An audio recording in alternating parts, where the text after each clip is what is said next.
उन्हाळा सुरू झाला आणि मार्केटमध्ये आंबे यायला लागले की आपण वेगवेगळ्या प्रकारचे पदार्थ, वेगवेगळे ड्रिंक घरी बनवत असतो।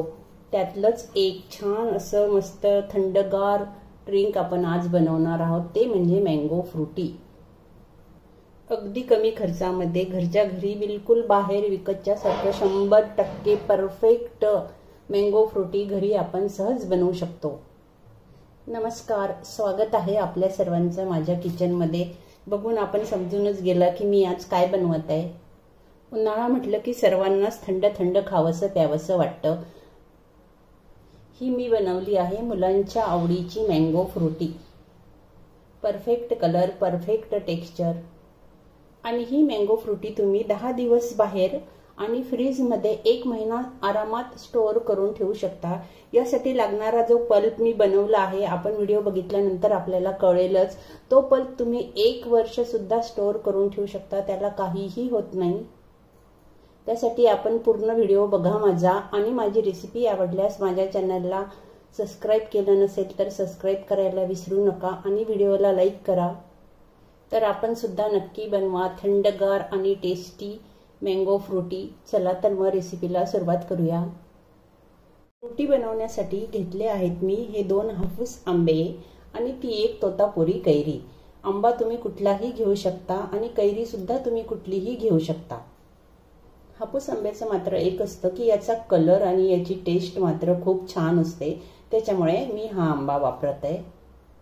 कैरी आणि आंबा दोन्ही स्वच्छ धुवून घ्यायचे। आता कैरीची साल काढून घ्यायची आणि आपल्याला याच्या आता छोट्या छोट्या फोडी करून घ्यायच्या आहे। कैरीची साल काढून मी त्याला कापून घेतलं मीडियम साईजच्या पीसमध्ये। आणि आंब्याला सुद्धा काय करायचं, असं त्याच्या आधी फोडी करून घ्यायच्या आणि त्याच्यानंतर चमच्याने आपण हे अगदी अलगद याचा पल्प आपण काढू शकतो।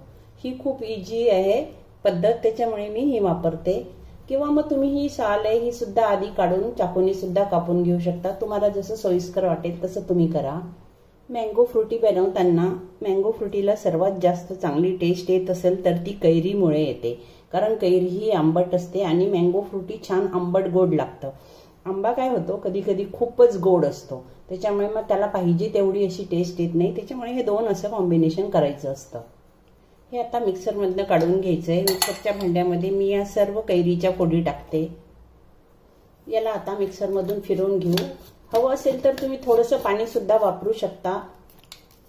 अगदी बारीक असा पल्प याचा तयार करून घ्यायचा आणि आंब्याचा सुद्धा आपल्याला पल्प तयार करून घ्यायचा आहे। दोन्ही पल्प मी तयार करून घेतले।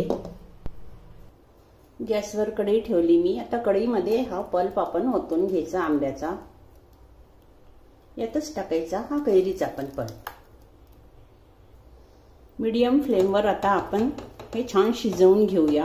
हे दोन्ही पल्प आपल्याला व्यवस्थित अगदी शिजवून घ्यायचे आहे।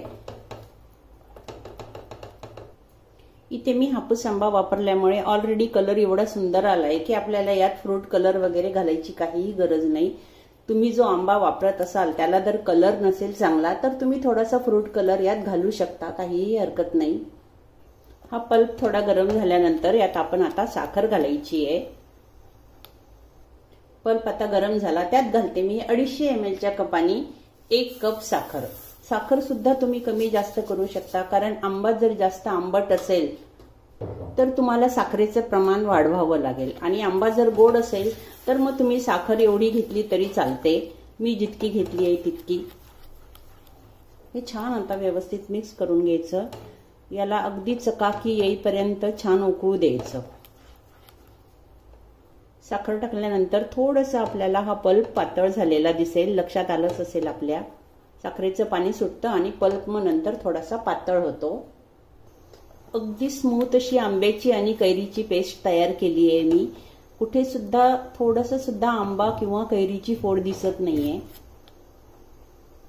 आता हा पल्प परफेक्ट व्यवस्थित शिजला किंवा नाही हे कसं ओळखायचं, थोड्या वेळाने काय होईल, हा छान शिजल्यानंतर याला सगळीकडनं बबल्स येतील, तेव्हा समजायचं की आपला पल्प हा अगदी तयार आहे।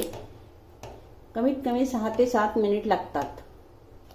आता याला बबल्स यायला लागले, बघू शकाल आपण, म्हणजे आता हे आपलं तयार झालं आहे। पल्प अगदी व्यवस्थित तयार झाला समजायचा। याला मला 8 मिनिट लागले। शिजवायला. पल्प आता छान शिजून तयार झाला. बघू शकाल आपण अगदी मस्त शायनिंग सुद्धा आलं याला आणि याचा कलर सुद्धा चेंज झाला.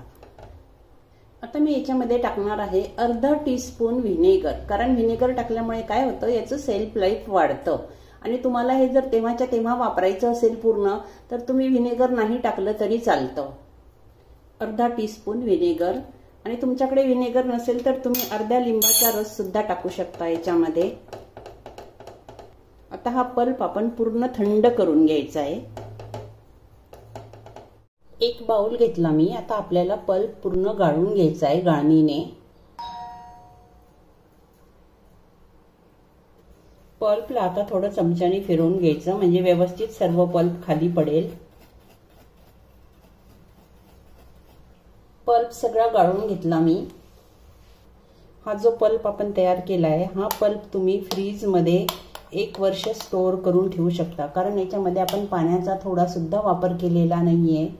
आणि ह्या पल्पचाच वापर करून तुम्ही mango shake, mango ice cream, mango kulfi, mango lassi सुद्धा बनवू शकता आणि अर्थातच मँगो फ्रुटी सुद्धा. हा पल्प असाच्या असा तुम्ही प्लास्टिकच्या कॅरी बॅगमध्ये किंवा डब्यामध्ये भरून ठेवा. फ्रीजरमध्ये ठेवा. 1 वर्ष हा तशाचा तसा राहील, याला काहीही होणार नाही. पण आता आपल्याला याच्यापासून बनवायचे मँगो फ्रुटी. चला तर मग आता याच्यात पाणी टाकायचं. फ्रीजमध्ये थंड केलेलं पाणी हे घेतलं आहे मी 1 लिटर पाणी. हे अगदी थंडगार पाणी आहे फ्रीजमध्ये ठेवलेलं. यात मी आधी टाकते आता अर्धा लिटर पाणी. पूर्ण 1 लिटर पाणी मी एका वेळेस नाही टाकत. आणि आता हे मिक्स करून घेऊया. मी जरा चमचा चेंज करते. सुरुवातीला मी आता अर्धा लिटर पाणी टाकलं आणि आता याला छान मिक्स करून घेते आणि नंतर पुन्हा यात मी अर्धा लिटर थंड फ्रीज मधलंच पाणी टाकते. यात जर फक्त अर्धा लिटरच पाणी टाकलं तर याची कन्सिस्टन्सी बघू शकाल आपण. हे थोडं घट्ट आहे आणि मँगो फ्रुटी जे आपण बाहेर पितो ते एवढं घट्ट नसतं. थोडंसं आणखी याच्यापेक्षा पातळ असतं. म्हणजे 1 लिटर पाणी हे आपल्याला वापरावं लागतं. आता राहिलेलं अर्धा लिटर पाणी सुद्धा मी यात टाकून देते. पाणी टाकल्यानंतर याला पुन्हा व्यवस्थित मिक्स करून घ्यायचं. मँगो फ्रुटीमध्ये नंतर आपण जेव्हा सर्व करतो तेव्हा जर बर्फ टाकला तर मग त्याची टेस्ट पुन्हा खराब होते. त्याच्यामुळे काय करायचं, हेच तुम्ही पाणी थंड वापरा किंवा मग हे पुन्हा मँगो फ्रुटी हे बनवून फ्रीजमध्ये ठेवा आणि ते द्या. कारण बर्फाचं पुन्हा पाणी होईल आणि मग टेस्ट खराब होईल. आणि आता ह्या स्टेजला तुम्ही टेस्ट करून बघा की तुमचा हा पल्प म्हणजे मँगो फ्रुटी ही कशी तयार झालेली आहे. मी टेस्ट केली, अगदी परफेक्ट आहे. गोड आंबट जसं आपण बाहेर मँगो फ्रुटी पितो सेम तशीच टेस्ट याला येते आहे. फक्त तुम्हाला साखरेचं प्रमाण केव्हा वाढवावं लागेल, जर तुमच्याकडे तुम्ही घेतलेला आंबा आणि कैरी दोन्ही सुद्धा खूप आंबट असेल तर तुम्हाला प्रमाण वाढवावं लागेल साखरेचं. नाहीतर मी सांगितलेलं प्रमाण अगदी परफेक्ट आहे. चला आता याला सर्व करूया.